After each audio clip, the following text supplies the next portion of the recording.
اگر کوئی باپ یہ اعلان کر دے کہ میرے بچے جتنے غریب ہیں وہ ہم سے مال کی درخواست پیش کریں، ہم سب کو مالدار بنا دیں گے، اور میرے خزانے میں بے شمار مال ہے، فکر نہ کرو، تو کیا کوئی بچہ اس وقت میں مایوس ہو سکتا ہے؟ ایک سخی باپ جو کروڑ پتی نہیں بلکہ ارب پتی ہے، بلکہ بے شمار دولت رکھتا ہے. کچھ بچے اس کے ایسے ہیں جن کو ضرورت ہے ابا کے مال کی، کچھ بچے ایسے ہیں جن کو ابا کے اس مال کی ضرورت ہے، اور ابا اعلان بھی کر رہے ہیں کہ بھائی جن بچوں کو ہمارے مال کی ضرورت ہو تو وہ درخواست پیش کریں، مجھ سے طلب کریں، اور میں خوب دینے میں دونوں ہاتھ سے سخاوت کروں گا. بہت سی سخاوت والا ہوں میں، یعنی تمہارا ابا بہت سخاوت والا ہے، جہاں بخل کا وسوسہ لانا بھی حرام اور کفر ہے.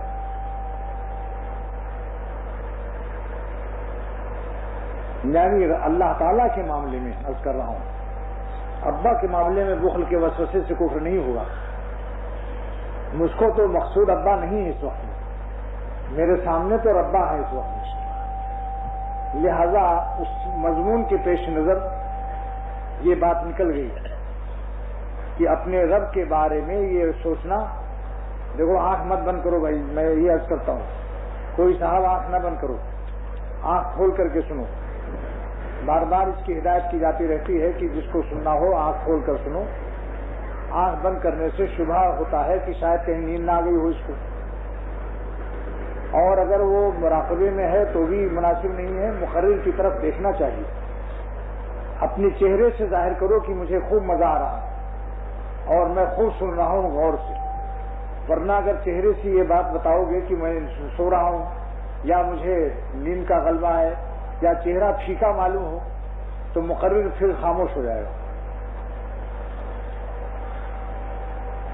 اگر شامی کباب آنے سے پہلے ہی منہ سے پانی آنا چاہیے اور زبان ہلانا چاہیے، منہ کے اندر زبان ہل جائے اور زبان اور تھوڑا سا جھوم جائے. اگر میزبان کہہ دے کہ شامی کباب لا رہا ہوں، اس وقت چہرہ پھیکا نہ رہنا چاہیے اور نہ نیند آنی چاہیے. مولانا سمجھ رہے ہیں آپ بھی سر جھکائیے نہیں، سر اٹھائیے، بالکل میری طرف برابر دیکھتے رہیں. ایک سیکنڈ کو بھی آپ آنکھ نہ بند کریں. حضرت مجدد الفسانی رحمۃ اللہ علیہ نے مکتوبات امام ربانی میں لکھا ہے کہ جہانگیر بادشاہ نے اپنے وزیر کو دیکھا کہ اس نے اپنا بٹن ٹھیک کر لیا. اتنی دیر کے لیے اس کی نگاہ شاہ سے ہٹ گئی، کیونکہ ظاہر ہے جب بٹن ٹھیک کرے گا تو بادشاہ سے وزیر کی نظر ہٹ گئی. جہانگیر کو سخت ناگوار ہوا. جہانگیر نے کہا کہ اگر آئندہ میری نظر سے اپنی نظر کو ہٹا کر تم نے بٹن وغیرہ درست کیا تو میں وزارت سے معطل اور معذور کر دوں گا. حضرت مجدد الفسانی رحمۃ اللہ علیہ امام ربانی اپنی مکتوبات میں لکھتے ہیں، شیخ یہ سرہندی شیخ ہیں، سرہند میں دفن ہیں، ان کی مزار سرہند میں ہے. لاہور سے امرتسر جاتے ہوئے سہارنپور جاتے ہوئے راستے میں سرہند پڑتا ہے. تو فرمایا کہ جب ایک بادشاہ دنیاوی جس کی شاہی ہوا پر ہے، آج بادشاہ ہے، کل کو ہوا بدل گئی، وہ ایک معمولی سا رعایا بن جاتا ہے.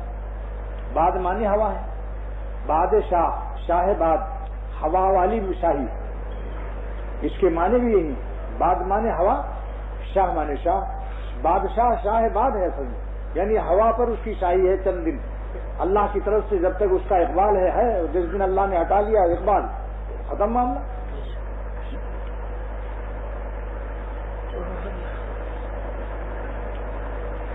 تو اللہ تعالیٰ نے اس آیت کے اندر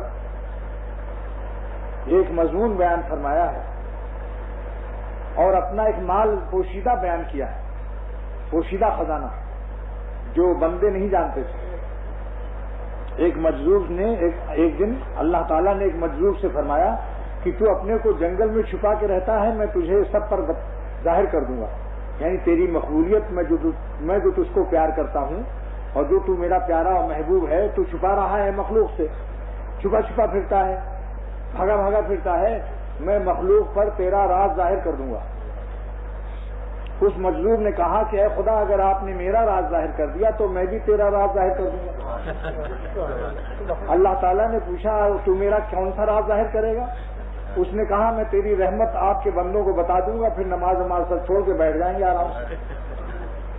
تو اللہ نے فرمایا اس سے کہ نہ تو میرا راز بتا نہ میں تیرا راز بتاؤں، آؤ ہم تم دونوں صلح کر لیتے، یعنی میں تیرا راز بھی نہ ظاہر کروں گا اور تو میرا راز نہ ظاہر کر۔ مطلب اللہ تعالیٰ کی جو معرفت اس کو حاصل تھی، ہر بات کو بندوں تک نہیں بتائی جاتی۔ تمام وہ باتیں چاہے کتنی ہی صحیح ہوں، جس کی وجہ سے امت عمل سے معطل ہو جائے، اس علم کو بیان کرنا امت پر جائز نہیں ہے۔ حضرت عمر رضی اللہ تعالیٰ عنہ نے اسی لیے حضرت ابو ہریرہ رضی اللہ تعالیٰ عنہ کو ایک گھونسا مارا تھا، خرر تو لیستی، گر گئے سرین کے بل، گر پڑے، اتنا زور سے گھونسا مارا اور روتے ہوئے گئے حضور صلی اللہ علیہ وسلم سے۔ جب پوچھا گیا حضرت عمر رضی اللہ تعالیٰ عنہ سے، آپ نے دریافت فرمایا کہ بھائی تم نے کیوں گھونسا مارا؟ فرمایا کہ یہ ایسا علم بیان کر رہے ہیں کہ جس سے امت مفلوج ہو کر رہ جائے گی، عمل کی ہمت اور عمل کی توفیق اور عمل کا ارادے یہ سب کمزور پڑ جائیں گے۔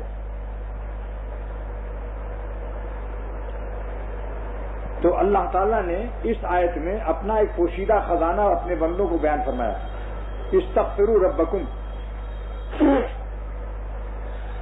اے ہمارے غلاموں اور اے بندوں، ہم سے تم بخشش مانگو، اپنے گناہوں کی مغفرت مانگو۔ استغفروا مانے باب استفعال میں طلب کا مادہ ضرور ہوتا ہے، باب استغفار میں طلب کا مادہ ہوتا ہے، جیسے استنصرا مدد طلب کیا، استغفرا مغفرت طلب کی۔ تو اس آیت سے پتہ چلتا ہے کہ انسانوں سے خطائیں ہوں گی جب نہ مغفرت کا حکم ہو رہا ہے۔ اگر سارے دنیا میں انسان مقدس اور فرشتے ہوتے تو فرشتوں کو کیا ضرورت ہے استغفار کا حکم دینے کی؟ استغفروا بتا رہا ہے کہ تم سے خطائیں ہوں گی، بربنائے بشریت، مغلوبیت، اپنی ارادوں کی کمزوریوں سے تم کبھی کبھی پھسل جایا کرو گے، تم سے خطائیں صادر ہوں گی، لیکن استغفروا، تم مجھ سے مغفرت مانگو۔ اور میں کون ہوں یہ بھی سمجھ لو، میں کون ہوں، میں تمہارا پالنے والا ہوں۔ یہاں اللہ نے اس میں جلالہ استعمال نہیں فرمایا، اس میں ربوبیت استعمال فرمایا۔ کیوں؟ اس لیے کہ جو پالتا ہے اس کو محبت زیادہ ہوتی ہے۔ ماں باپ کو اسی وجہ سے اولاد سے محبت زیادہ ہوتی ہے کہ وہ ماں 9 مہینے پیٹ میں رکھتی ہے، پھر اپنا دودھ پلاتی ہے، ابا کما کما کھلاتے ہیں، خون پسینہ ایک کر کے خود سوکھی روٹی کھائیں گے ابا، اور بچوں کو گوشت کھلاتے ہیں۔ اپنے اوپر تکلیف جھیل لیتا ہے باپ اور بچوں کو چاہتا ہے وہ آرام سے رہیں۔ تو پرورش کے ساتھ محبت کا تعلق لازم اور ملزوم ہے، پرورش کے ساتھ تعلق محبت کا لازم اور ملزوم ہے۔ لہذا اللہ تعالیٰ نے یہ بتا دیا کہ اگر تم اپنی اماں پر اور ابا پر ناز کرتے ہو اور محلے میں کوئی تمہیں ڈرا دیتا ہے کہ دیکھو تمہاری اماں بہت ناراض ہیں، تو بیوقوف اور نادان چھوٹا سا ہو تو بیوقوف ہو تو اور بات ہے، نادان بچہ تو کہہ سکتا ہے کہ اماں ہم کو مارے گی ہم نہیں جائیں گے، لیکن جب عقل آ جاتی ہے تو فوراً کہتا ہے کوئی بات نہیں، ابھی جا کے اماں کا پیر پکڑ لیتا ہوں۔ جیسے جیسے معرفت ہوتی ہے، عقل بڑھتی ہے، فوراً کہتا میں تو ابھی اپنی اماں کا پاؤں پکڑ لیتا ہوں، رونا شروع کروں گا، دیکھیں کیسے آپ فوراً معاف کریں گے۔ ایسے ابا کے بارے میں بھی یہی انسان گمان رکھتا ہے کہ ابا کا پیر پکڑ لوں گا اور معافی مانگ لوں گا تو ابا کو پھر سامنے ہماری خطائیں فوراً دیکھو کہ تم مغفرت کس سے مانگو گے؟ اپنے پالنے والے سے، جنہوں نے تم کو پیدا کیا ہے۔ ماں باپ پیدا نہیں کرتے، ماں تو کارخانہ ہے، باپ وسیلہ ذریعہ ہے، اصل تو پیدا کرنے والے اور پالنے والے اللہ تعالیٰ ہیں۔ اگر باپ کو اللہ رزق نہ دے اور ماں کو اللہ روٹی نہ دے تو قحط سالی میں بعض وقت میں بچوں کو کھا ڈالا لوگوں نے۔ جب ایسے حالات پیش آتے ہیں کہ آدمی بچے بھوک سے جب مرتا ہے ماں باپ تو کہتا جاؤ یہاں بیٹھے ہوئے سو رہے ہو، جاؤ کما کے لاؤ ہمارے لیے روٹی لاؤ، اپنی نظر سے دور کر دیتا ہے، جن کو اپنی آنکھ کی ٹھنڈک سمجھتا ہے۔ اگر باپ بوڑھا ہو جائے اور رزق کی کمانے کی اسے طاقت نہ ہو اور بیٹا کاہل بن کر سوتا رہے گھر میں اور تو باپ کیا کہے گا؟ وہ کہتا ہے بیٹا کہ ابا آپ اپنی آنکھیں مجھ سے ٹھنڈیے، میں آپ کا پیارا بیٹا ہوں، مجھے دیکھا کیجیے آپ. تو ابا بڈھا بھوک سے مرے گا تو کیا کہے گا؟ بھائی آنکھ کی ٹھنڈک تو ہے تو، لیکن میرے تو بھوک لگی ہوئی ہے، تجھے دیکھنے کی طاقت بھی تو نہ رہے گی، زیادہ بھوک لگے گی تو جا اس سے اچھا تو کما 2 روٹی لیا. لیکن اللہ تعالیٰ اس طرح سے پالتے ہیں کہ وہ ہم سے کسی قسم کی امید نہیں رکھتے، ہم سے کوئی بدلہ نہیں چاہتے. اسی لیے ہمارے شیخ شاہ عبد الغنی صاحب رحمۃ اللہ علیہ نے فرمایا تھا کہ وہ الغفور الودود کا ترجمہ کیا ہے؟ بہت بخشنے والے ہیں لیکن کیوں معاف کر دیتے ہیں؟ ودود، ودود مانے یعنی محبت کرنے والا، بہت زیادہ محبت کرنے والے. تو گیا یہ بتا دیا کہ ہم تم کو کیوں معاف کرتے ہیں، کیونکہ انتہائی محبت ہے ہمیں تم سے. اللہ تعالیٰ کو اپنے بندوں سے انتہائی محبت ہے، بلکہ بے انتہا محبت ہے، کیونکہ انتہا و منتہی و محدود تو مخلوق کی محبت ہوتی ہے، اللہ تعالیٰ کی محبت غیر محدود ہے. اس لیے فرمایا کہ وہ الغفور الودود. تم جانتے ہو کہ ہم تم کو کیوں معاف کر دیتے ہیں؟ بتا دیا ودود مارے میا کے یعنی مارے محبت کے، غلبہ مسلم بہت ہی غیر متناہی محبت کی وجہ سے ہم تم کو جلد معاف کر دیتے ہیں، لیکن مانگنے پر معافی ملے گی. استغفروا، فرمایا مانگو. اگر ابا کو مانگنا مزہ آتا ہے اپنے بیٹے سے تو ربا کو بھی خوشی ہوتی ہے جب بندہ کہے رب اغفر وارحم وانت خیر الراحمین. تو فرمایا استغفروا ربکم، مغفرت مانگو اپنے رب سے. استغفار کے 2 کلمے ہیں، ایک تو استغفر اللہ ربی من کل ذنب واتوب الیہ، استغفر اللہ ربی من کل ذنب واتوب الیہ. استغفر اللہ، میں معافی مانگتا ہوں اللہ سے جو میرا رب ہے ہر گناہ سے، اور اسی کی طرف میں توجہ کرتا ہوں، اسی کی طرف رجوع کرتا ہوں. دوسرا کلمہ ہے استغفر اللہ الذی لا الہ الا هو الحی القیوم واتوب الیہ. استغفر اللہ الذی لا الہ الا هو الحی القیوم واتوب الیہ.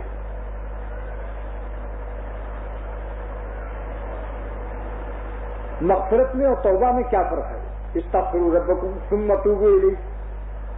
استغفر اللہ الذی لا الہ الا هو الحی القیوم واتوب الیہ. جہاں مغفرت مانگی جا رہی ہے وہیں توبہ بھی کی جا رہی ہے. تو سوال پیدا ہوتا ہے کہ مغفرت مانگنے میں اور توبہ کرنے میں کوئی فرق ہونا چاہیے، ورنہ استغفروا ربکم ثم توبوا، اپنے رب سے مغفرت مانگو پھر اس کی طرف رجوع کرو. تو علامہ آلوسی سید محمود بغدادی نے تفسیر روح المعانی میں استغفار میں اور توبہ میں فرق بیان کیا ہے کہ توبہ کہتے ہیں ندامت کو، توبہ کہتے ہیں ندامت کو، اور استغفار کہتے ہیں اللہ تعالیٰ کے رحمت کے نزول کو اور معاف کر دینے کو. مغفرت کے معنی یہ ہے.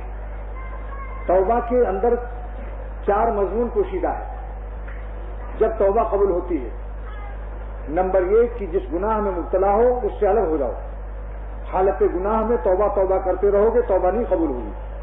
جیسے ایک شخص کسی عورت کو دیکھ رہا ہے یا جھوٹ بول رہا ہے، کہہ رہا ہے اللہ توبہ یا اللہ توبہ، تو یہ توبہ قبول نہیں ہوگی. پہلے نظر کو ہٹاؤ گناہ سے، جھوٹ بولنا چھوڑو، سینما سے اٹھ کر کے بھاگو. اب ایک شخص سینما دیکھ رہا ہے اور کہہ رہا ہے اللہ توبہ یا اللہ توبہ، میں کہاں پھنس گیا. اس سے کام نہیں چلے، کہاں پھنس گیا، وہاں سے بھاگو جہاں پھنس گئے ہو. تو گناہ سے الگ ہو جانا نمبر 1. گناہ پر نادم ہو جانا، شرمندہ ہو جانا کہ اللہ دل میں دکھ. ندامت کے معنی تعلم القلب کے لکھا ہے علامہ آلوسی رحمۃ اللہ علیہ نے تفسیر روح المعانی میں. ورنہ کہیں گے لوگ ندامت کے کیا معنی، شرمندہ ہونے کے کیا معنی ہیں، معنی کے معنی پوچھتے چلے جاتے ہیں. تو ندامت کے بھی معنی مفسرین نے بیان کر دیے کہ گناہ پر شرمندہ ہونے کی کیا معنی. تعلم القلب، دل میں دکھن پیدا ہو جائے، دل میں غم کی آگ لگ جائے. نمبر 3 کیا ہے کہ عزم علی التقوی، آئندہ کے لیے ارادہ کرے کہ اب کبھی یہ خطا نہیں کروں گا. میں نے عرض کیا تھا 4 باتیں توبہ میں پوشیدہ ہیں جن سے توبہ قبول ہوتی ہے. وہ چاروں اس کے پلر ہیں. اسٹرکچر جو تیار ہو رہا ہے توبہ کا اس کے 4 پلر ہیں. جو تعمیرات کے ٹھیکیدار ہوں خوب سن لیں غور سے. اگر ایک ستون نہیں ہوگا تو عمارت کمزور ہو جائے گی. تو علامہ محی الدین ابو زکریا نووی رحمۃ اللہ علیہ نے مسلم کی شرح میں 4 شرطیں لکھی ہیں. یہ مسلم شریف کی شرح میں ہے. علامہ محی الدین ابو زکریا نووی نے سارے حوالے سے جتنی ہیں تمام کتابوں میں موجود ہیں. جو اہل علم حضرات چاہیں تو مجھے کوئی فرصت کے وقت میں مجھ سے تمام وہ مضامین میں حوالے اور صفحات کے نوٹ کر سکتے ہیں. ان کو حق ہے اس کا. کتاب یہ کہاں دکھایا آپ نے؟ تو 3 شرطیں ہو گئی. گناہ سے الگ ہو جانا. توبہ قبول ہونے کی کئی شرطیں ہوئی؟ گناہ سے الگ ہو جانا. نمبر 2 دل میں دکھن غم پیدا ہو جانا, ندامت اور شرمندگی. نمبر 3 آئندہ کے لیے ارادہ کر لے کہ اللہ اب نہیں کروں گا. شیطان کان میں کہے گا تمہارا ارادہ میں بہت دیکھ چکا ہوں, تم کبھی مراد آباد نہیں پہنچتے ہو, ارادہ ہی کرتے رہتے ہو.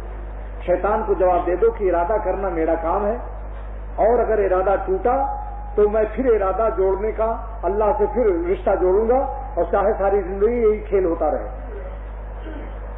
ایسا نہ کرو کہ شیطان کان میں کہہ دے کہ تم بارہا ارادہ کر چکے ہو گناہ نہ کرنے کا, اور توبہ قلہ مچا کر پھر تم واللہ باللہ وہی کام کرتے ہو. شیطان کو جواب دے دو کہ ہمارے علماء نے یہ فرمایا ہے کہ اگر 1,00,000 مرتبہ توبہ ٹوٹ جائے تو پھر توبہ جوڑ سکتا ہے بندہ جب تک کہ سورج بجائے مشرق کے مغرب کے نہ نکلے اور نزا کی عالم تاری نہ ہو, غرغرہ یعنی موت کی غشی نہ آ جائے, اس وقت تک توبہ کا دروازہ کھلا رہتا ہے. شاعر فرماتے ہیں اللہ والے خواجہ عزیز الحسن صاحب مجذوب رحمۃ اللہ علیہ, جو حکیم الامت کے اکابر خلفاء میں سے ہیں, فرماتے ہیں جو ناکام ہوتا رہے عمر بھر بھی, جو ناکام ہوتا رہے عمر بھر بھی. ناکامی کے کیا معنی ہیں؟ یعنی توبہ کرتا ہے ٹوٹ جاتی. جو ناکام ہوتا رہے عمر بھر بھی, بہرحال کوشش تو عاشق نہ چھوڑے, یہ رشتہ محبت کا قائم ہی رکھے, جو 100 بار ٹوٹے تو 100 بار جوڑے. عجیب معاملہ ہے, عجیب معاملہ ہے کہ گناہ تو نہ چھوڑا, اللہ کو چھوڑ دیا. یعنی شیطان کہتا ہے توبہ بیکار ہے, مت اللہ کے پاس جاؤ, نماز سب چھوڑ دو. کیسا ظالم شخص ہے یہ, کتنا گدھا بیوقوف ہے کہ گناہ تو نہیں چھوڑ رہا ہے, اپنے اللہ میاں کو چھوڑ رہا ہے. ارے بھائی بھلائی نہیں, جب برائی نہیں چھوڑتے ہو تو کم سے کم بھلائی کیوں چھوڑتے؟ اللہ میاں جو چھوڑنے کی چیز تھی اس کو تو نہ چھوڑا, اور جو نہ چھوڑنے والی چیز تھی اللہ تعالیٰ چھوڑنے والی چیز ہے. اپنے مالک اور رب کو کوئی چھوڑ دے بیوقوف ہے, سمجھا؟ شیطان مایوس کرنے کی کوشش کرتا ہے. اس لیے خواجہ عزیز الحسن صاحب رحمۃ اللہ علیہ نے یہ 2 شعر فرما دیا. اور غالب نے کیا کہا تھا؟ غالب نے بھی مایوس کر دیا تھا, نا امید کر دیا تھا, کیونکہ عارف باللہ تو تھا نہیں, شاعر تھا. غالب نے کہا تھا کعبہ کس منہ سے جاؤ گے غالب, شرم تم کو مگر نہیں آتی. لہذا جتنے گنہگار تھے سب کو غالب صاحب نے شرمندہ کر کے کعبے سے اور کعبے والے سے دور کر دیا. اللہ صلی اللہ علیہ کو جزائے خیر دے, جو الہ آباد میں بیٹھا ہوا ہے. مولانا شاہ محمد احمد صاحب, شاہ فضل الرحمان صاحب گنج مراد آبادی رحمۃ اللہ علیہ کے سلسلے کے خلیفہ, بہت بزرگ, انہوں نے فرمایا کہ میں نے غالب کے شعر میں جو مایوسیاں اور نا امیدیوں کے اندھیرے تھے, ہم نے اپنے شعر سے اس کو امیدوں کی سورجوں سے اجالا کر دیا. وہ شعر اب مولانا کا سنیے کیا فرماتے ہیں. اس نے کیا کہا تھا؟ کعبہ کس منہ سے, کعبہ کس منہ سے. مولانا فرماتے ہیں میں اسی منہ سے کعبہ جاؤں گا, شرم کو خاک میں ملاؤں گا, ان کو رو رو کے میں مناؤں گا, اپنی بگڑی کو یوں بناؤں گا. اب دوستو بتاؤ, اللہ والوں کی شاعری میں اور دنیا داروں کی شاعری میں زمین آسمان کا فرق ہوا یا نہیں ہوا؟ کیا نسبت؟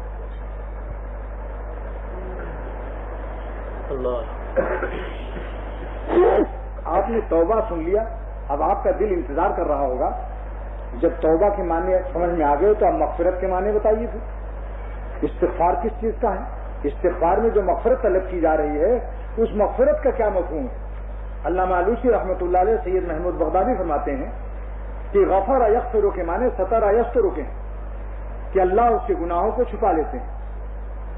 اور فرمایا کہ غفران کے لیے 2 مفہوم لازم ہیں, مغفرت کے لیے 2 مفہوم, 2 تفسیر اس کے لیے لازم ہے, بغیر اس کے مغفرت کا مفہوم مکمل نہیں ہوگا. نمبر 1 کیا ہے کہ جب اللہ سے بندہ مغفرت مانگتا ہے اور خدا اس کو بخش دیتا ہے تو اس کو 2 نعمتیں دی جاتی ہیں. نمبر 1 اللہ یطلع احدا من الناس, اللہ یطلع علی معصیتہ احدا من الناس, اللہ تعالیٰ اس کی معصیت پر کسی کو مطلع نہیں کرتا, یعنی چھپا لیتا ہے. غفر یغفر کے لیے آٹومیٹک خود بخود 17 یستروں کے مفہوم میں ہے وہ. یعنی اس کے معنی ہی ہے غفر یغفر معنی ستر یستر، چھپا دینا. ستاری غفاری کے لیے لازم ہے، ستاری غفاری کے لیے لازم ہے. میں نے عرض کیا تھا کہ آج ہم جو لوگ بیٹھے ہوئے ہیں یہاں، یہ ہماری آپ کی یاری اللہ کی ستاری کے صدقے میں ہے. اگر ہمارا عیب یا آپ کسی کا عیب ایک پر ظاہر ہو جاتا تو کوئی کسی سے سب سے بیزاری کر دیتا. تو ہماری یاری کی پائیداری اللہ تعالیٰ کی ستاری پر موقوف ہے، ورنہ سب کو ایک دوسرے سے بیزاری ہو جاتی. جیسے ظاہری نجاست کو اللہ نے چھپایا، پیشاب پیخانہ ہے نا کہ نہیں؟ جتنے لوگ بیٹھے ہو کسی کی آنتوڑیوں میں پیخانہ ہے کہ نہیں؟ اس وقت سب کے ہے، پیشاب بھی اندر ہے، لیکن اللہ نے اس کو اپنی پردوں سے چھپا دیا. جسم کی تخلیق، ہمارا میٹیریل، ہماری تخلیق ایسی بنائی ہے کہ جس سے کسی کے پیخانے پیشاب کے اندر کی بدبو کسی کو نہ مل سکے. ورنہ ایک سوراخ کر دیتے، ایک سوراخ ہوتا سب کو نظر آتا، بیٹھنا مشکل ہو جاتا. تو اسی طریقے سے اللہ تعالیٰ باطنی نجاست، گناہوں کی نجاست کو اپنے پردے ستاریت میں چھپا دیتے ہیں. بس غیر محدود ستاری ہے، اور ہماری گناہوں کی رسوائیاں محدود ہیں. لہذا اللہ تعالیٰ سے یوں درخواست کیجیے کہ اے ہمارے رب، ہمارے گناہوں کی ذلتیں اور خاریاں اور رسوائیاں محدود ہیں، اور آپ کی ستاری کا پردہ غیر محدود ہے. ہماری محدود ذلتوں کو اپنی غیر محدود ستاریوں سے، ہماری محدود گناہوں کو اپنی غیر محدود ستاری کے پردے میں چھپا لیجیے.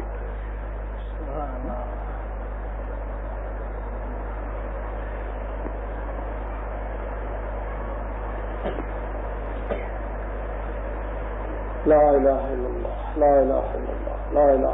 تو مغفرت کے لیے ایک تو مفہوم یہ بیان کیا، دوسرا مفہوم یہ ہے کہ اللہ فإن اللہ لا یؤاخذہ، اللہ اس سے مواخذہ نہیں فرمائیں گے جس کو بخش دیں گے. عن ذنبہ، اس کے گناہ کے متعلق یوم القیامہ، قیامت کے دن 2 انعام ملے گا. حکیم الامت تھانوی رحمۃ اللہ علیہ نے اس کی تفسیر میں فرمایا کہ 4 نعمتیں ملتی ہیں. مغفرت کے اندر 4 نعمتیں پوشیدہ ہیں. جب بندہ کہتا ہے رب اغفر، اے اللہ ہم کو بخش دیجیے، تو اس میں 4 نعمتیں پوشیدہ ہیں. نمبر 1 توفیق اطاعت، کیونکہ گناہ سے عبادت کی توفیق چھن جاتی ہے. خصوصاً بدنگاہی کرنے کے بعد تلاوت اور فکر میں مزہ نہیں آ سکتا. جب دل غیر کو دے دیا، میں توحید سے سرشار ہو، سنت ہے یہی، اور دل کسی غیر کو دے دیں تو یہی بدعت ہے. یہ بدعت تو سنت کی عاشقانہ تعریف ہے، شرعی نہیں ہے.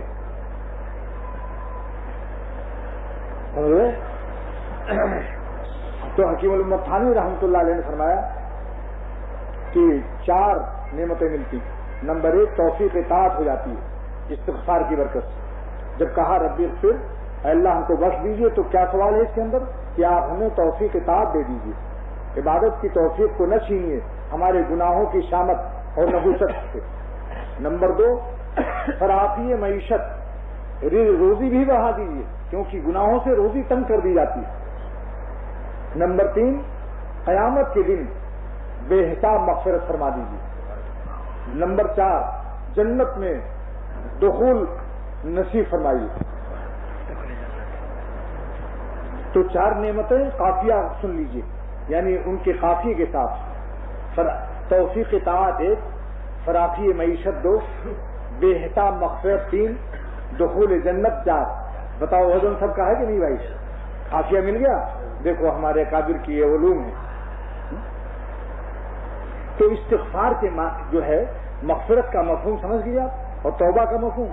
ورنہ سوال پیدا ہوتا تھا کہ جہاں دیکھیے استغفروا ربکم ثم توبوا الیہ، معلومہ توبہ.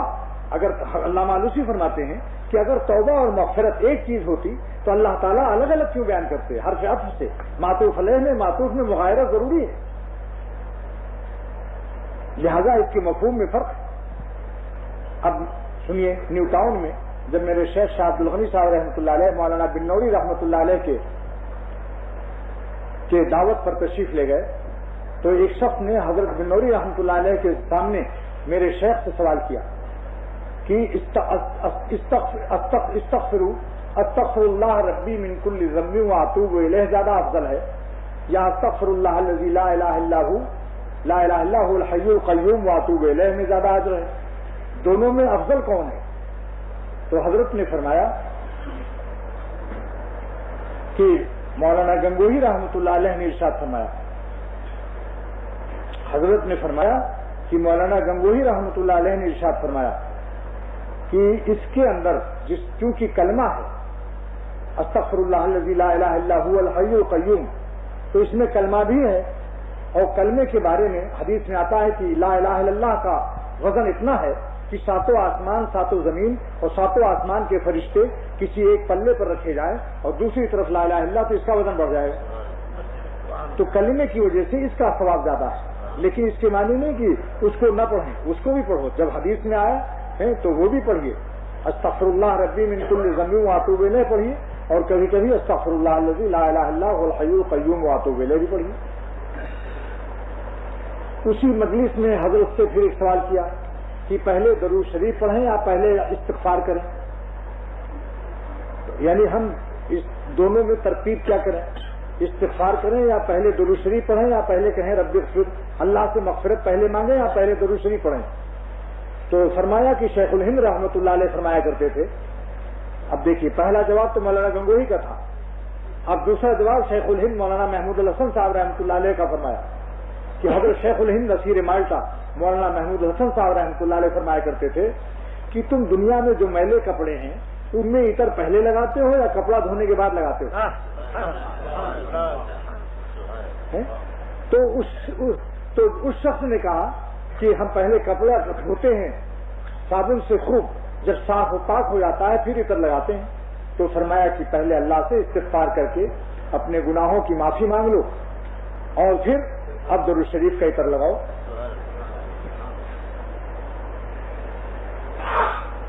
اور خصوصاً صلاۃ حاجت، اگر آپ کو کوئی ضرورت پیش ہے تو بغیر صلاۃ توبہ پڑھے ہوئے حاجت مت پڑھو۔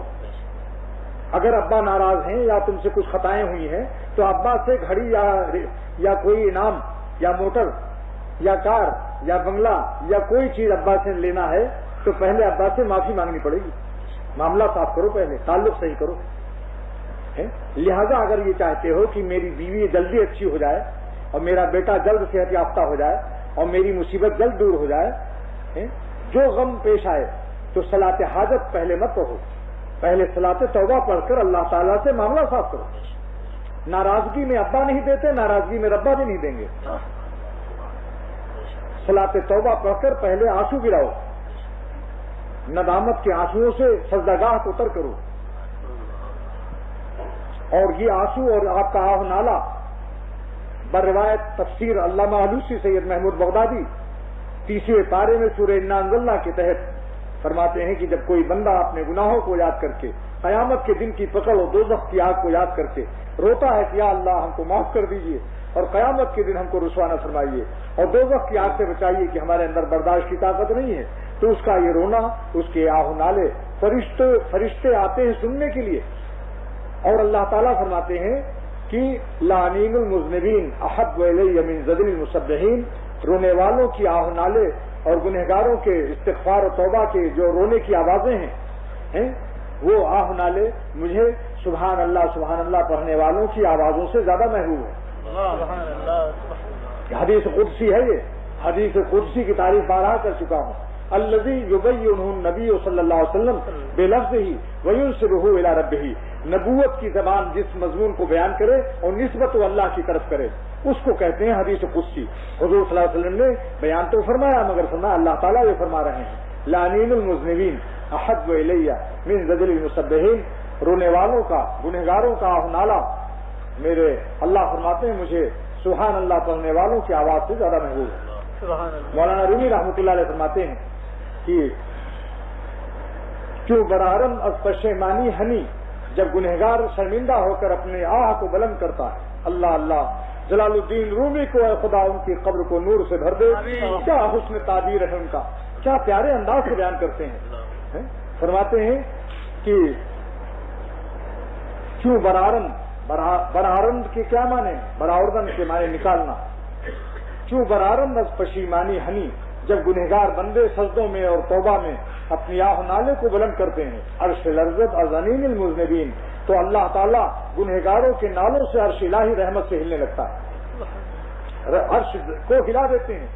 یہ گنہگار بندے معمولی مت سمجھو، ان کی گنہگاروں کے آہوں کو اور ان کے آنسوؤں کو اے زاہدان خشک حقیر مت سمجھو، اے جلیل اشک گنہگار کے یک قطرے کو، اے جلیل اشک گنہگار کے یک قطرے کو ہے فضیلت تیری تسبیح کے 100 دانوں پر۔ جو ندامت کے آنسو شہیدوں کے خون کے برابر وزن کیے جائیں گے، ان کو حقیر مت سمجھو۔ بعضے لوگ جب کوئی گنہگار روتا ہے کہ اللہ ہم کو معاف کر دو، تو بعضے لوگ ان کو ہنستے ہیں کہ یہ لوگ گنہگاروں کو دیکھو کیسا رو رہے ہیں۔ ارے تم ہنسنے پر کہیں پکڑ نہ لیے جاؤ اور تم پر عذاب نازل نہ ہو جائے۔ یاد رکھو اللہ کے محبوب بندے ہیں امین المذنبین، تو اللہ تعالیٰ گنہگاروں کے نالوں سے عرش الہی رحمت سے ہلنے لگتا ہے، عرش کو ہلا دیتے ہیں۔ یہ گنہگار بندے معمولی مت سمجھو، ان کی گنہگاروں کے آہوں کو اور ان کے آنسوؤں کو اے زاہدان خشک حقیر مت سمجھو، اے جلیل اشک گنہگار کے یک قطرے کو، اے جلیل اشک گنہگار کے یک قطرے کو ہے فضیلت تیری تسبیح کے 100 دانوں پر۔ جو ندامت کے آنسو شہیدوں کے خون کے برابر وزن کیے جائیں گے، ان کو حقیر مت سمجھو۔ بعضے لوگ جب کوئی گنہگار روتا ہے کہ اللہ ہم کو معاف کر دو، تو بعضے لوگ ان کو ہنستے ہیں کہ یہ لوگ گنہگاروں کو دیکھو کیسا رو رہے ہیں۔ ارے تم ہنسنے پر کہیں پکڑ نہ لیے جاؤ اور تم پر عذاب نازل نہ ہو جائے۔ یاد رکھو اللہ کے محبوب بندے ہیں، یہ اللہ کے محبوب بندے ہیں، رونے والوں کو حقیر مت سمجھو۔ آگے فرمایا کہ معرومی نے کہ کس طرح عرش لرزتا ہے، ذرا اس کی تشبیہ تو دیکھو۔ بادشاہت اس کے تشبیہات کی بادشاہت ہے معرومی۔ فرماتے ہیں آسونا لرزت کی مادر برولت، عرش الہی اس طرح ہلتا ہے گنہگاروں کے نالوں سے جیسے ماں چھوٹے بچے کی چیخنے چلانے سے اچانک جو رونے لگتا ہے تو ماں دوڑتی ہے، اس کا کلیجہ ہل جاتا ہے، اس کا کلیجہ ہل جاتا ہے، ماں کے کلیجہ ہلنے لگتا ہے۔ معروف فرماتے ہیں آسونا لرزت کی مادر برولت، اس طرح اللہ کا عرش ہوتا ہے جیسے ماں کا کلیجہ اپنے بچے کے رونے پر ہلنے لگتا ہے۔ کیوں؟ اس لیے کہ وجہ ہے اور ماں پھر آتی ہے اس بچے کو جلدی سے گود میں اٹھا لیتی ہے، ماں آتی ہے بچے کو گود میں اٹھا لیتی ہے۔ معروی فرماتے ہیں گنہگار جب روتا ہے تو اگر سے 1,00,000 میل پیچھے ہو گیا ہو، دور ہو گیا ہو خدا سے، بوجھ اپنی گناہوں کی شامت و نحوست سے، لیکن رونے کی برکت سے، استغفار و توبہ کی برکت سے وہ کیا ہوتا ہے کہ مولانا رومی فرماتے ہیں آسنا لرزت کی مادر برولت گوششاں گیرت ببالا می کشت، کان پکڑ کے اور وہ جلدی سے اٹھا لیتی ہے، ماں اس کو اوپر اٹھا لیتی ہے اور کلیجے میں لگا لیتی ہے۔ اللہ تعالیٰ کی رحمت بھی اس گنہگار کو استغفار و توبہ اور رونے کی برکت سے اس کو اٹھا لیتے ہیں اور اعلیٰ قرب پر نواز دیتے ہیں۔ حضرت معاویہ رضی اللہ تعالیٰ عنہ کا قصہ معرومی نے لکھا ہے کہ ایک دن تہجد قضا ہو گئی تو بہت روئے، اتنا روئے اتنا روئے اتنا روئے کہ سجدگاہ تر ہو گیا آنسوؤں سے، اور پھر شیطان نے دیکھا کہ آج کے رونے کی وجہ سے فرشتے تمام آ رہے ہیں، کم بخت شیطان فرشتوں میں رہا ہے نا، فرشتوں کو پہچان لیتا ہے، اس نے دیکھا کہ آج تو بڑے میاں کا قرب بہت بڑھ گیا۔ دوسرے دن شاہی امیر المومنین کے بالا خانے پر پہنچ گیا ابلیس آدمی کی شکل میں، اور تہجد کے وقت میں پاؤں ہلا دیا، پاؤں ہلایا، کہا اٹھیے تہجد پڑھ لیجیے۔ بتائیے خلیفہ کے گھر پر پہرا ہوتا ہے، یہ کون آدمی پہنچ گیا، بڑے پریشان، بھائی تم کون ہو، کیسے آ گئے؟ تمام یہ ہمارے تمام جو پاسواں اور پہرے دار ہیں سیکورٹی کے ہوتے ہوئے تم کیسے آ گئے، تم کون ہو؟ اس نے کہا حضور مجھے نہ پوچھیے، میں بہت بدنام زمانہ ہوں، میں اپنے کو نہیں بتاؤں گا۔ حضرت معاویہ رضی اللہ تعالیٰ نے بتانا پڑے گا ورنہ ڈنڈے پڑیں گے، پٹائی ہوگی۔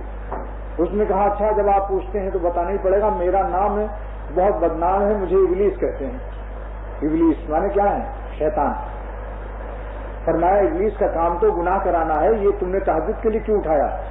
اس نے کہا ہزاروں سال عبادت کی ہے، کبھی کبھی پرانی عادت بھی لوٹ آتی ہے، ہزاروں سال سجدہ کیا اللہ کو، تو ایک نیکی کا خیال آ گیا کہ چلیں ایک امیر المومنین کو تہجد کے لیے جگہ دیں، پرانی عادت بھی کبھی لوٹ آتی ہے یا امیر المومنین؟ فرمایا تم جھوٹ بولتے ہو، کیونکہ پرانی عادت اس کی لوٹ آتی ہے جو مقبول ہوتا ہے، پرانی نیکیاں وہ کرتا ہے، توبہ کی توفیق اس کو ہوتی ہے جو اللہ کا مقبول ہوتا ہے۔ کیا چلنا والوں کی تفسیر فرماتے ہیں وفقہم للتوبہ،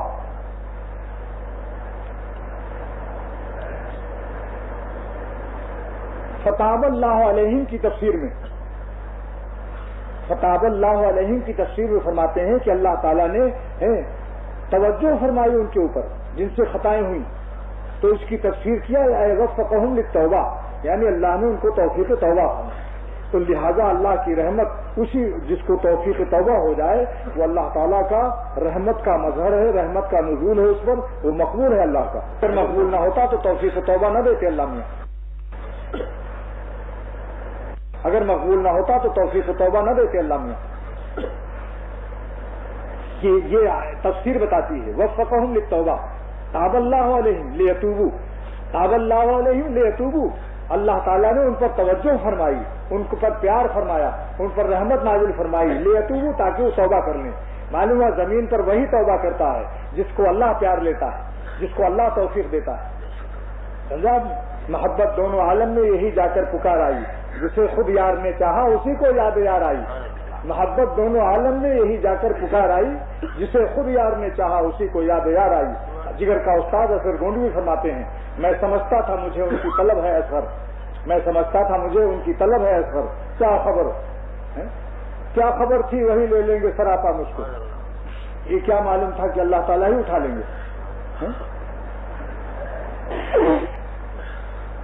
تو ابلیس نے کہا کہ اب آپ سے میرا مکر نہیں چلے گا، میری چکر بازی مومن کامل کے سامنے فیل ہے، اب مجھے بتانا پڑے گا۔ کل آپ کی تہجد قضا ہوئی، آپ بہت روئے، آپ کا قرب اس تہجد سے بھی زیادہ بڑھ گیا۔ میں نے سوچا کہ آپ زیادہ ترقی نہ کریں، بہت آپ کی تیز رفتار ترقی کی دیکھ کر میں حسد کے مارے جل کے خاک ہو گیا، لہذا آپ تہجد پڑھنے آپ زیادہ اونچے نہ جائیں، میری خواہش ہے۔ سمجھا؟ تو کبھی بڑی عبادت سے چھڑا کر شیطان اس سے چھوٹی عبادت میں لگا دیتا ہے۔ اس سے علماء نے مسئلہ نکالا، کیا مطلب کہ ابا بیمار ہیں، اماں بیمار ہیں اور بیٹے کو دوا لانی چاہیے، مگر وہ بیٹا اشراق پڑھ رہا ہے اور سورہ یاسین کی تلاوت کر رہا ہے اور مراقبہ کر رہا ہے، اس کے بعد آنکھ بند کر کے عرش پر اڑ رہا ہے اور زمین پر اس کے ماں باپ بیمار ہیں۔ تو شیطان بڑی عبادت سے چھڑا کر اگر یہ نفلیں چھوڑ دیتا، ماں باپ کی دوا لاتا، ان کی خدمت کرتا، تو اللہ زیادہ راضی ہو جاتا۔ تو بڑی خوشی، اللہ کی بڑی خوشی کو چھڑا کر کبھی چھوٹی خوشی میں مبتلا کر دیتا، سوچتا ہے یہ تو صوفی ہے، نیکی تو چھوڑے گا نہیں، لہذا اس کا حق کرنا، اس کی تدبیر پھر یہ ہوتی ہے۔ چنانچہ جب اللہ تعالیٰ نے یہ فرمایا، شیطان نے ایک دن اللہ تعالیٰ سے قسم اٹھائی، اللہ تعالیٰ کی اس نے قسم اٹھائی کہ وہ عزت کا قسم ہے آپ کی عزت کی، لأغوین، میں بالکل گمراہ کرتا رہوں گا عبادت تیرے بندوں کو، ما دامت الارواح فی اجسادہم، جب تک کہ ان کی روح ان کے جسم میں رہے گی، یعنی موت سے پہلے پہلے میں ساری محنت کرتا رہوں گا گمراہ کرنے کی۔ ما دامت الارواح فی اجسادہم، جب تک کہ ان کے جسم میں روح رہے گی میں لأغوین، ضرور گمراہ کروں گا اور ان کو مبتلا کروں گا۔ اللہ تعالیٰ نے جب اس کی قسم سنی ابلیس کی اور ایک قسم کھائی اس نے، تو اللہ کی رحمت کو جوش آیا، اللہ نے 3 قسم اٹھائی، فرمایا کہ وہ عزتی و جلالی و ارتفاع مکانی، قسم ہے میری عزت کی، میرے جلال کی، میرے ارتفاع مکان کی، جب تک میرے بندے استغفار کرتے رہیں گے میں ان کو معاف کرتا رہوں گا۔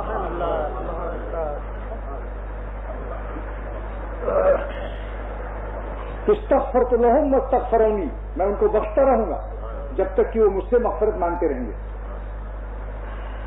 ابلیس نے میٹنگ کی بہت اہم کہ اب کیا ہوگا، لہذا ایک اہم ہنگامی میٹنگ بلائی اس نے تمام شیطانوں کو، اور پھر یہ پاس ہوا ان کی پارلیمنٹ میں شیطانوں کی کہ ایسا گناہ کراؤ جس سے توبہ بھی نہ کریں اور اس کو نیکی سمجھ لیں، یعنی ان کو بدعت میں مبتلا کر دو۔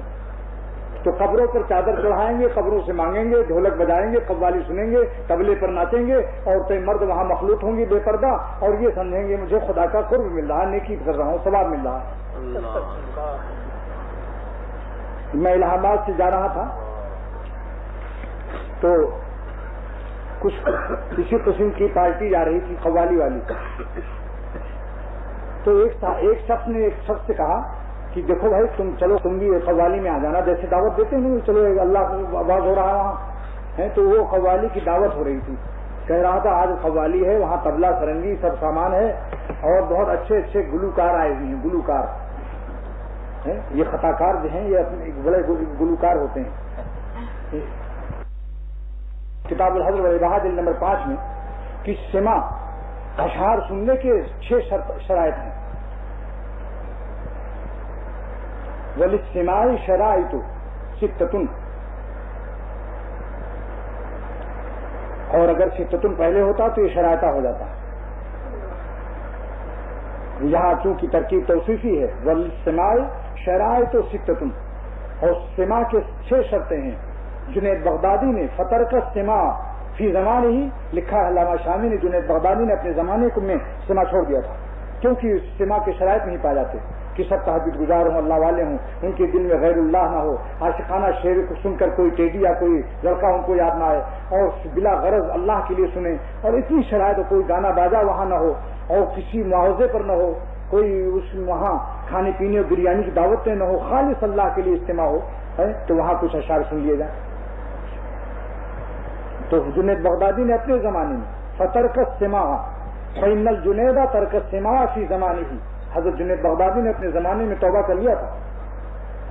فتاب الجنید, ہاں دیکھا آپ نے. اب آج کل بھلا کیا زمانہ ہے, آج کل تو دیکھو لالو کھیت میں, یہاں وہ دوست موجود ہیں جو لالو کھیت میں اپنی آنکھوں سے چشمدید دیکھا ہے کہ لڑکیاں اور لڑکے اور مرد عورت جوان سب قوالی میں بیٹھے ہوئے اور خوب بے پردہ اور قوالی ہو رہی, اور اس کے بعد حال بھی آ رہا ہے, اور حال آتے آتے آتے سب کیا ہو گیا, سب کپڑے نجس ہو گئے. معلوم ہوا یہ بہت عجیب شیطانی معاملہ. اللہ تعالیٰ کا شکر ادا کیجیے کہ ہم سب کو اللہ نے حفاظت فرمایا. تو دوستو, حضرت شیخ الہند رحمۃ اللہ علیہ نے فرمایا کہ استغفر اللہ ربی من کل ذنب واتوب الیہ. ہاں, شیخ الہند رحمۃ اللہ علیہ نے فرمایا کہ پہلے درود شریف سے پہلے استغفار کر لو, کپڑا پہلے دھو لو, اتر بعد میں لگاؤ. لیکن دعا کے اندر ہمیشہ آگے پیچھے درود لگانے سے دعا قبول ہو جاتی ہے. فقہ شامی جلد نمبر 1 میں لکھا ہے کہ جو شخص درود شریف پڑھ کر دعا مانگے گا اور بعد میں درود شریف پڑھ لے گا, اللہ تعالیٰ اس کی دعا کو قبول فرما لیں گے. میں عرض کر رہا ہوں کہ ایک لکھنے کے بعد داہنی طرف جب صفر رکھا جاتا ہے تب 10 ہوتا ہے, اور ایک نقطہ اور بڑھتا ہے تو 100 ہو جاتا ہے. تو جو اعمال حضور صلی اللہ علیہ وسلم سے ثابت ہیں اور صحابہ سے ثابت ہیں, ان کی مثال ایسی ہے جیسے ایمان ایک ہے اور داہنی طرف نقطہ رکھ دو تو سب قبول ہے سنت کی اتباع کی برکت سے.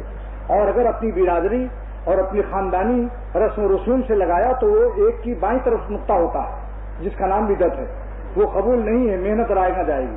اور حوض کوثر پر جب بدعتی لوگ جائیں گے, صحابہ فرشتے کہیں گے یہ آپ کی امتی ہیں, تو حضور صلی اللہ علیہ وسلم فرمائیں گے فسوقن ان کو دور بھگاؤ. صحابہ کہیں گے فرشتے کہیں گے انہوں نے نئی باتیں دین میں نکالی تھی, حوض کوثر پر جام کوثر بھی نہیں پائیں گے لوگ, حضور صلی اللہ علیہ وسلم کو رد فرما دیں گے. اب مہینہ آ رہا ہے رجب کا. رجب میں ہوتا ہے کنڈا,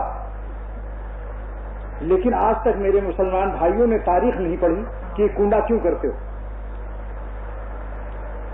اب اس کی تاریخ سن لو. 22 رجب کو حضرت معاویہ رضی اللہ تعالیٰ عنہ حضور صلی اللہ علیہ وسلم کی پھوپھی کا ذات بھائی کاتب وحی, اور جس کو 4 تبرک حضور صلی اللہ علیہ وسلم کے حاصل تھے, انتقال کے وقت میں علامہ جلال الدین سیوطی نے لکھا ہے کہ ان کے پاس حضور صلی اللہ علیہ وسلم کی چادر مبارک تھی اور آپ کی لنگی تھی. آپ نے فرمایا مجھے کفن دو حضور کی چادر میں, مجھے کفن دو حضور کی لنگی میں. اور پھر اس کے بعد حضور صلی اللہ علیہ وسلم کے ناخن اور بال مبارک بھی تھے, اس کو کہا میرے منہ میں اور ناک کے اندر بھر دو. اور اس کے بعد خلو بینی و بین ربی, میرے رب و میرے اللہ کے درمیان میں چہر جانا, پھر میں جانوں میرا اللہ جانے. اتنا جلیل القدر صحابی جس سے بخاری نے روایت کی, امام بخاری سے بڑھ کر کون محدث لاؤ گے. امام بخاری نے روایت کی کہ عصر کے بعد سنت پڑھنا نفل پڑھنا جائز نہیں ہے. اس روایت کے راوی حضرت معاویہ رضی اللہ تعالیٰ نے, عبداللہ ابن عباس رضی اللہ تعالیٰ نے تاریخیں کی صحابہ نے بڑے بڑے جلیل القدر. ایسے شخص کا جس دن وفات ہوئی ہے تو شیعوں نے اس دن 22 رجب کو خوشی منانے کے لیے اس صحابی کی بغض میں, اس صحابی کی دشمنی میں